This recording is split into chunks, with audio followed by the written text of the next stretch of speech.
జిల్లా Parvathipuram RTC complex లో భారీ బాంబు పేలుడు జరిగింది. ఇటు ఆర్టీసీ ఏఎన్ఎల్ పార్సల్ కౌంటర్ వద్ద పేలిన బాక్సులోని బాణాసంచా, ఇటు పార్సల్ బాక్సులు లోడింగ్ అలాగే అన్లోడింగ్ చేస్తుండగా ఈ ప్రమాదం చోటు చేసుకున్నట్టు తెలుస్తుంది.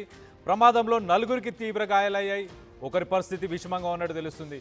పేలుడు దాటికి పార్సల్ కౌంటర్ వద్ద ఉన్న షెడ్ పైభాగం అద్దాలన్నీ ధ్వంసం అయిపోయినట్టు తెలుస్తుంది. సో మొత్తంగా అయితే విజయనగరం నుంచి ఫ్యాన్స్ ఐటమ్ అనే ఒక పేరుతోని ఈ పార్సల్ కౌంటర్కి ఒక బాక్స్ వచ్చింది. ఆ ఘటనా స్థలంలో ప్రస్తుతానికి అయితే పోలీసులు అక్కడ చేరుకొని అలాగే ఫైర్ సిబ్బంది కూడా అక్కడికి చేరుకొని సహాయక చర్యలని చేపడుతున్నట్టు తెలుస్తుంది. సో ఒక రకంగా బాణాసంచాకి సంబంధించిన బాక్సా, మరి ఎవరైనా బాంబులు దాంట్లో ఏమైనా బాంబులు ఉన్నాయా అన్న కోణంలో పోలీసులు అయితే ప్రస్తుతానికి కేసు దర్యాప్తు చేస్తున్నారు.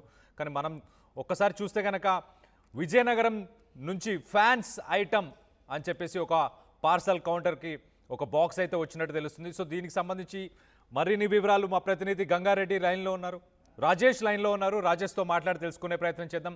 రాజేష్ చెప్పండి, ఫ్యాన్స్ ఐటమ్ అని ఏదైతే బాక్స్ వచ్చిందో దాంట్లో పేలుడు పదార్థాలు ఉన్నాయా, లేకపోతే ఇంకేదైనా బాంబు ఉందా? బాణాసంచా, ఇప్పుడు దీపావళి సందర్భంగా బాణాసంచా ఏమైనా పార్సల్లో రావడం జరిగిందా? మొత్తానికైతే అజాగ్రత్తతో ఆ లోడింగ్ అన్లోడింగ్ చేయడం వల్ల జరిగిందా, లేకపోతే ఆ ఇన్ఫర్మేషన్ ఏంటి, అసలు యాక్చువల్ సిచ్యువేషన్ ఏంటి, ఏం జరిగింది అక్కడ? అక్కడ చూసుకుంటే ప్రధానంగా ఏదైతే పార్వతీపురం మన్యం జిల్లా సంబంధించిన ఆర్టీసీ కాంప్లెక్స్ ఏదైతే ఉందో కాంప్లెక్స్ లో ఒక్కసారిగా బాంబు కాకలం అయితే రేపు పరిస్థితి కనిపించింది.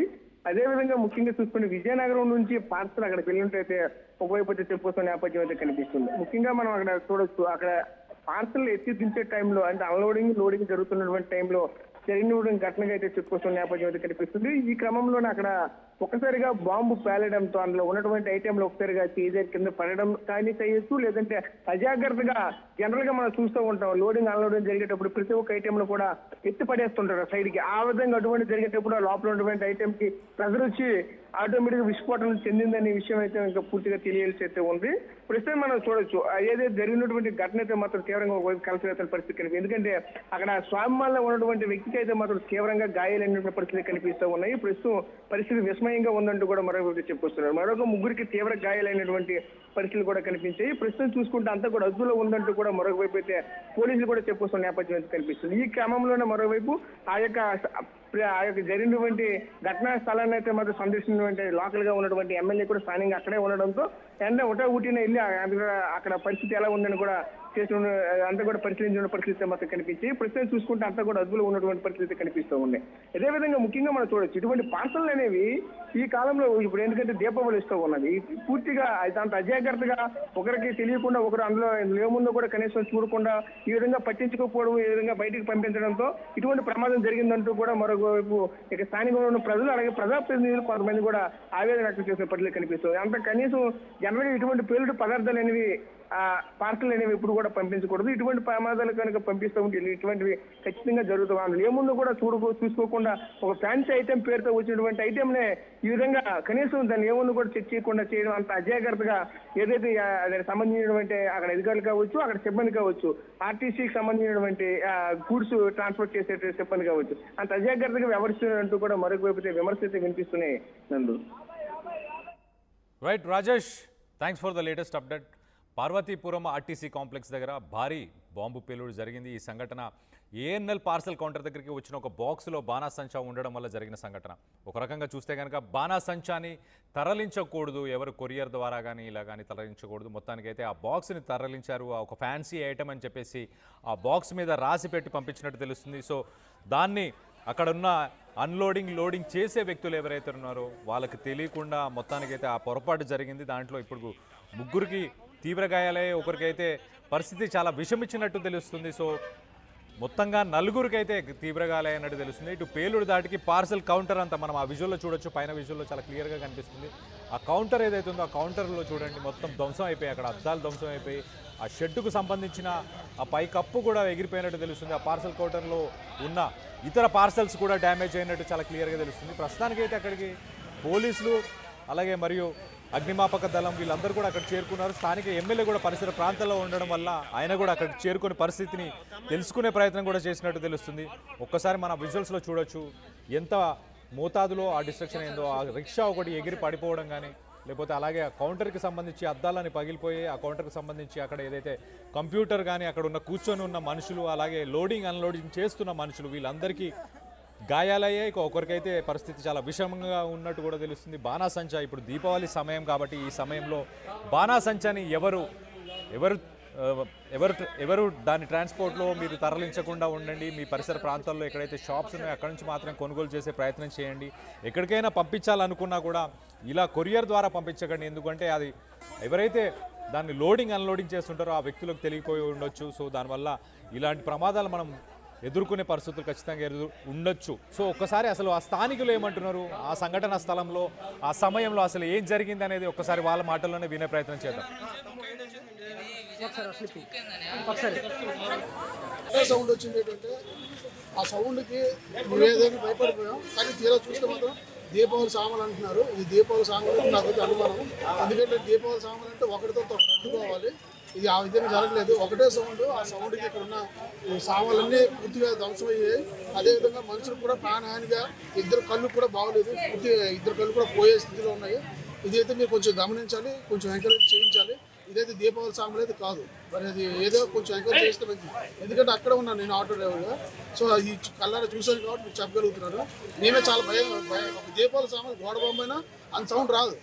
కానీ అది సౌండ్ మరింతగా ప్రాణాన్ని కలిగించే విధంగా అది ఉందంటే కళ్ళు మొత్తం బాడీ మొత్తం పూర్తిగా తక్కువగా ఊడిపోయి మొత్తం ఆయన పరిస్థితి చెప్పడానికి అయితే అంత ఘోరంగా ఉంది. కొంచెం ఇది ఎంకరేజ్ చేస్తున్నాను. డ్రైవర్ ఒక బాక్స్ తీసుకొని వచ్చారు. అది కలర్స్ అందుకొని అక్కడ ఎక్కేసరికి అది బ్లాస్ట్ అయిపోయింది మొత్తం ఇదంతా. డ్రైవర్ అక్కడ ఆన్ ది స్పాట్ లో ఉన్నారు. ఆన్ ది స్పాట్ లో డ్రైవర్ తీసుకొచ్చిన కలర్స్ పేరు శ్రీకాంత్. ఇక్కడ ఏజెంట్ చేస్తున్నాను ఆర్టీసీలోని. డ్రైవర్ ఒక బాక్స్ తీసుకొని వచ్చారు. అది కలర్స్ అందుకొని అక్కడ ఎక్కేసరికి అది బ్లాస్ట్ అయిపోయింది మొత్తం ఇదంతా. డ్రైవర్ అక్కడ ఆన్ ది స్పాట్ లో ఉన్నారు. ఆన్ ది స్పాట్ లో డ్రైవర్ తీసుకొచ్చిన కలర్స్ వచ్చిన రెక్టర్ డ్రైవర్ ఇచ్చిన డ్రైవర్ కూడా మొత్తం బ్లడ్ అయితే ఇప్పుడు అంబులెన్స్ వస్తే తీసుకెళ్లారు. ఎక్కడ నుంచి వచ్చి ఈ పార్సల్ ఏమైనా కొద్దిగా ఎల్ఆర్ నెంబర్ దొరికితే కానీ చాలా దురదృష్టం. అందరూ పండగ వాతావరణంలో ఉండగానే ఎక్కడ జరిగిన విధంగా మన పార్వతీపురం ఈరోజు బస్ స్టాండ్లో పార్సెల్లో క్రాకర్స్ పంపించడం అనేది నిజంగా ఇలాంటి దుశ్చర్య చేసిన వాళ్ళకి ఏమన్నా అర్థం అవట్లేదు. బస్సులో పంపించున్నారు దాన్ని. ఇంకా బస్సులో ఇంకా అదేమైనా ప్రమాదం జరుగుంటే బస్సులో ఎంతమందికి అయ్యారు. దీనిపైన ఇప్పుడే పోలీసులకు కూడా క్లియర్గా ఇన్స్ట్రక్షన్ ఇవ్వడం జరిగింది. ఎవరైతే పంపించారో 5 పైన కూడా కానీ కఠినంగా క్రమశిక్షణ చర్యలు తీసుకోవాలని కోరుకుంటున్నాం. ఈరోజు మీడియా ముఖంగా పార్వతీపురం ప్రజలందరికీ కోరుకుంటున్నాను. దీపావళి మన పండుగల్లో అతి పవిత్రమైనది. మనమే కాకుండా ఇప్పుడు ప్రపంచం మొత్తం చేసుకుంటున్నట్టు దీపావళిని మనం ప్రపంచానికి ఒక నిదర్శనంగా మంచి పైన చెడు పైన మంచి ఒక విజయానికి ప్రతీకగా చేసుకుంటున్న దీపావళిని ప్రతి ఒక్కరు పార్వతీపురంలో ఉండే వాళ్ళందరూ కూడా ఒకటే కోరుకుంటున్నాను. మీ వాణిగా, మీ శాసనసభ్యునిగా కేర్ఫుల్గా ఉండండి. కొన్ని సేఫ్టీ మెజర్మెంట్స్ ఫాలో అవ్వండి. క్రాకర్స్ కాల్చే విషయంలో కానీ, అలాగే ఈ బాంబులు యువకులు మరి ఎక్కువ ఉంటే ఎవరైతే ఉన్నారో వాళ్ళు కూడా ఈ తారాజువులు ఏదైతే ప్రమాదకరంగా ఉన్నాయి అనే వాటిపైన కొంచెం కేర్ఫుల్గా ఉండండి. వీలైతే మాత్రం ఈ పండగని సాంప్రదాయకంగా దీపావళి అంటే దీపాల వరుసని అంటే ఒక పద్ధతిగా చేసుకునే విధంగా తిరిగి మళ్ళీ పునఃప్రారంభించండి. ప్రమాదకరంగా ఉండే క్రాకర్స్తో చాలా భద్రంగా జాగ్రత్తగా ఉండాలని మీ ద్వారా మీడియా ద్వారా పార్వతీపురం ప్రజలందరికీ కూడా తెలియజేసుకుంటున్నాను. సేఫ్ దీపావళి, హ్యాపీ దీపావళి అందరికీ. అయితే ఈరోజు ఘటన నలుగురు ప్రతిగతులను కూడా చూడడానికి వెళ్తున్నాను. అది కొంచెం మమ్మల్ని ఇప్పుడు కలిసివేసిన విషయం. ఆ వీడియోస్ చూస్తుంటేనే చాలా భయంగా ఉంది, బాధగా ఉంది.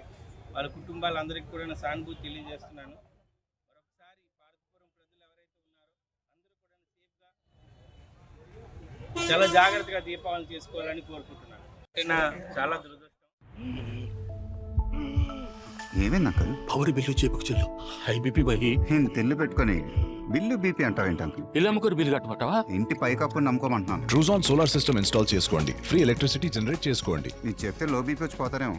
ఒక్కోసారి బిల్లు మొత్తం ఫ్రీ అయిపోద్ది. Truzon solar power, super power.